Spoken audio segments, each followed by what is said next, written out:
ট্রাম্পের চীন সফর নিয়ে অনেক নাটক হলেও নাটকীয় কোনো অগ্রগতি বিশ্ব রাজনীতির জন্য ঘটেনি এবং পরস্পরের সম্পর্কে আস্থার যে সংকট তাদের সফরের পরেও কমেনি তাও আমরা দেখলাম।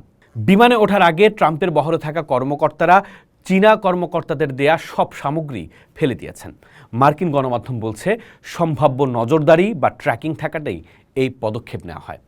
দীর্ঘদিন ধরেই যুক্তরাষ্ট্র ও চীনের মধ্যে গুপ্তচরবৃত্তি ও সাইবার নিরাপত্তা ইস্যুতে উত্তেজনা রয়েছে। বিশ্বজুড়ে তেল সংকট চললেও ট্রাম্পের 3 দিনের চীন সফরে তেলের অভাব দেখা যায়নি। বিপুল পরিমাণ তেল উপহার হিসেবে দিয়েছেন মার্কিন প্রেসিডেন্ট ট্রাম্প চীনের প্রেসিডেন্ট শি জিনপিংকে। চীনের প্রেসিডেন্টকে আমার বন্ধু বলে সম্বোধন করেছেন, এমনকি বলেছেন শি জিনপিংয়ের বন্ধু হতে পেরে আমি সম্মানিত। চীনের প্রেসিডেন্টকে তিনি আরও বলেছেন মহান নেতা, যে মহান নেতার শাসনের বিরুদ্ধে এই আমেরিকা প্রতি বছর শত মানবাধিকার লঙ্ঘনের অভিযোগ তুলে প্রতিবেদন প্রকাশ করে। একই সঙ্গে সেপ্টেম্বরে আমেরিকা সফরের জন্য তিনি আমন্ত্রণ জানিয়েছেন চীনের প্রেসিডেন্টকে। প্রায় 1 দশকের মধ্যে কোনো মার্কিন প্রেসিডেন্ট সরকারি সফরে চীনে গেলেন। এর আগে 2017 সালে শেষবার চীন সফরে গিয়েছিলেন ট্রাম্প। গত বছরের পাল্টাপাল্টি শুল্কারোপ নিয়ে উত্তেজনার পর ট্রাম্পের এই সফরে ওয়াশিংটন বেইজিং কূটনৈতিক সম্পর্ক কোন দিকে মোড় নেয় তা নিয়ে কৌতূহল ছিল গোটা বিশ্বের। বৈঠকে বসার আগে বিশ্বের 2 প্রধান শক্তিধর দেশের রাষ্ট্রপতির শরীরী ভাষা ছিল বন্ধুত্বপূর্ণ। নৈশভোজের উদ্বোধনী বক্তব্যে ট্রাম্প বলেন 2 দেশের সম্পর্ক যুক্তরাষ্ট্রের জন্মলগ্ন থেকেই বিদ্যমান। তিনি বলেন চীন এবং যুক্তরাষ্ট্রের মানুষ উভয়ই মহান।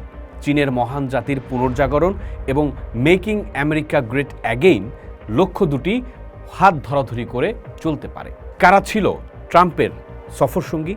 তারকাখচিত এই সফরের সবচেয়ে আলোকচিত দিক ছিল মার্কিন কর্পোরেট জগতের মহারথীদের উপস্থিতি। Apple, Nvidia, Boeing, Exxon Mobil, Citigroup, Tesla, Meta এমন বহু প্রতিষ্ঠানের শীর্ষ নির্বাহীরা ট্রাম্পের সফরসঙ্গী ছিলেন। সফরের আগে মার্কিন প্রশাসনের পক্ষ থেকেও ইঙ্গিত দেওয়া হয়েছিল যে এটি চীনকে আরও উন্মুক্ত করার একটি বড় সুযোগ হতে পারে। কেবল কূটনৈতিক সফর নয়, বরং বৈশ্বিক অর্থনীতির জন্য একটি গুরুত্বপূর্ণ ঘটনা। কোনো মার্কিন প্রেসিডেন্টের বেইজিং সফর সঙ্গে বিশ্বের শীর্ষ প্রযুক্তি, জ্বালানি, বিমান ও আর্থিক খাতের কর্পোরেট প্রধানদের বিশাল বহর সব মিলিয়ে একে কেবল কূটনৈতিক সফর নয়, বরং আঞ্চলিক অর্থনীতির জন্য একটা গুরুত্বপূর্ণ ঘটনা হিসেবে দেখা হচ্ছিল।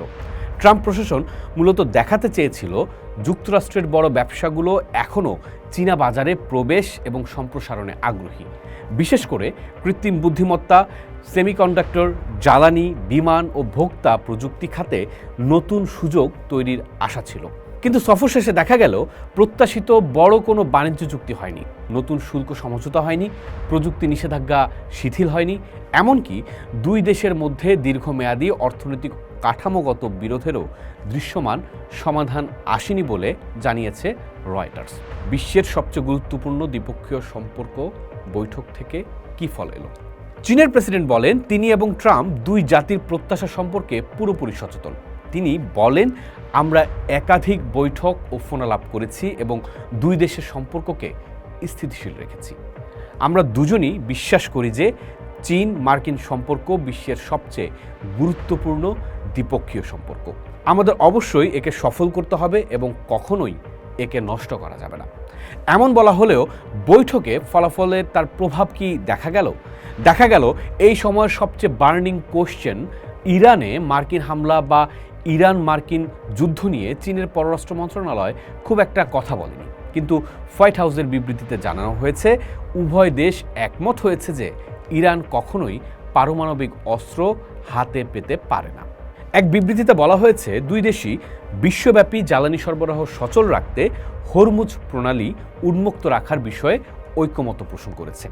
আলোচনার সময় প্রেসিডেন্ট শি হরমুজ প্রণালীর ওপর নির্ভরতা কমাতে যুক্তরাষ্ট্র থেকে আরও বেশি তেল কেনার বিষয়ে আগ্রহ প্রকাশ করেন। তবে দেশ বিদেশের গণমাধ্যমে আসা মার্কিন think tank centre for strategic and international studies বলছে এই বৈঠক যত সাজ রব তুলেছে, গর্জন তুলেছে, অর্জন তেমন হয়নি মার্কিন যুক্তরাষ্ট্রের।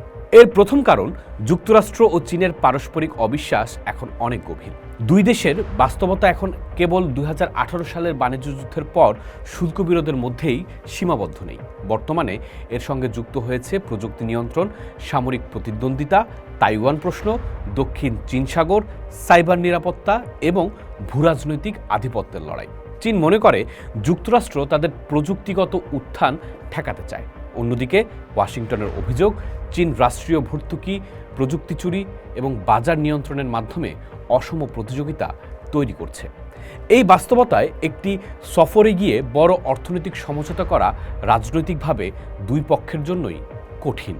ডেইলি স্টারে প্রকাশিত রয়টার্সের এক বিশ্লেষণে দেখা গেছে, ট্রাম্পের দর কষাকষির অবস্থান আগের মতন শক্তিশালী নয়। বিশ্লেষণে বলা হয়েছে, ট্রাম্প এবার চীনে গেছেন তুলনামূলক দুর্বল অবস্থান থেকে। যুক্তরাষ্ট্রে মূল্যস্ফীতি বেড়েছে, উৎপাদক মূল্য সূচক দ্রুত বাড়ছে, সুদের হার নিয়ে উদ্বেগ রয়েছে এবং ইরান যুদ্ধ ঘিরে রাজনৈতিক চাপও বাড়ছে। ফলে এবার বেইজিং সফরে ট্রাম্পের মূল লক্ষ্য ছিল উত্তেজনা কমানো এবং অন্তত সীমিত অর্থনৈতিক স্থিতিশীলতা নিশ্চিত করা। বিশ্লেষকদের মতে এই বাস্তবতা চীন ভালোভাবেই বুঝতে পেরেছে। তৃতীয় কারণ, সফরের কেন্দ্রবিন্দুতে ছিল ইরান যুদ্ধ। যুক্তরাষ্ট্র চাইছিল চীন যেন তেহরানের ওপর প্রভাব খাটিয়ে পরিস্থিতি শান্ত করতে সাহায্য করে, কিন্তু বিশ্লেষকরা বলছেন চীন এক্ষেত্রে খুব সীমিত সহযোগিতা করতে চায়, কারণ ইরান মধ্যপ্রাচ্যে বেইজিংয়ের গুরুত্বপূর্ণ অংশীদার। চীন একদিকে হরমুজ প্রণালীর নিরাপত্তা চায়, অন্যদিকে তারা ইরানের সঙ্গে সম্পর্ক নষ্ট করতে চায় না। ফলে ইরান প্রশ্নেও ট্রাম্পের তেমন কোনো অর্জন এই সফরে নেই। বরং সফর শেষ হওয়ার পর গণমাধ্যমে প্রকাশিত ট্রাম্পের বক্তব্য হচ্ছে, ইরান নিয়ে তার আর ধৈর্য ধারণ করা কঠিন হয়ে যাচ্ছে। এখানে ইরান প্রশ্নে বিশ্ব কূটনীতিতে ক্রমাগত যে কোণঠাসা হয়ে পড়ছে ট্রাম্প অ্যাডমিনিস্ট্রেশন, সেটাও ইঙ্গিত মিলল।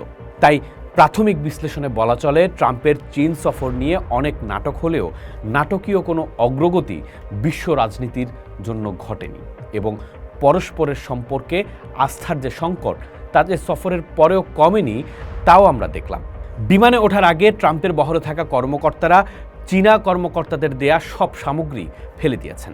মার্কিন গণমাধ্যম বলছে, সম্ভাব্য নজরদারি বা ট্র্যাকিং থাকাটাই এই পদক্ষেপ নেওয়া হয়। দীর্ঘদিন ধরেই যুক্তরাষ্ট্র ও চীনের মধ্যে গুপ্তচরবৃত্তি ও সাইবার নিরাপত্তা ইস্যুতে উত্তেজনা রয়েছে। আমরা যে দিকটি তুলে এই বিশ্লেষণ শেষ করতে চাই তা হলো, পৃথিবীর দুই প্রধান রাষ্ট্র ভূরাজনীতিতে যারা এখনও দুটি ধারার প্রতিনিধিত্ব করছে, সেই দুই ধারা মূলত তাদের রাজনৈতিক অর্থনীতির স্বার্থের বাইরে বিশ্বশান্তি নিয়ে কোনো ইশারা দেখাতে পারেননি।